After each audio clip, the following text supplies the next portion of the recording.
সে বিকেলে সময় যেন থেমে গিয়েছিল। সূর্যের আলো নিস্তেজ হলেও মানুষ জ্বলছিল সাহসে, বিশ্বাসে, ভালোবাসায়। কোনো ক্যামেরা পুরোপুরি ধারণ করতে পারেনি সেই আবেগ, সেই স্পন্দন যা গোপনে তৈরি হচ্ছিল একটি জাতির হৃদয়ে।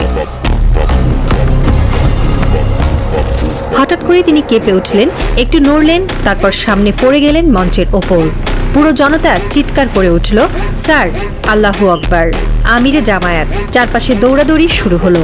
ডাক্তাররা ছুটে এলেন। অক্সিজেন নেওয়া হবে কি না এই চিন্তার মধ্যেই আবার উঠে বসলেন তিনি। বললেন, একটু পানি দেন। তারপর আবার শুরু করলেন কথা। কেউ থামাতে পারল না। দ্বিতীয়বারও তার শরীর সইল না, আবার পড়ে গেলেন। এবার ঘাড়ের কাছে কাঁপছে মাইক্রোফোন, কিন্তু কণ্ঠ থামেনি। বসে থেকেই বলতে লাগলেন। প্রেসার মাপা হচ্ছে, হার্টবিট দেখা হচ্ছে, কিন্তু তার কণ্ঠে তখন বজ্রপাতের শব্দ। যতদিন হায়াত আছে লড়বো, থামবো না। এর দৃশ্য যেন কল্পকাহিনীর মতো। মঞ্চের উপর একজন নেতা পড়ে আছেন, ডাক্তাররা চেষ্টা করছেন তাকে সারাতে, কিন্তু তিনি বসেই বলছেন, আমি এখনো বাঁচি, আমি এখনো বলবো, আমি এখনো লড়বো।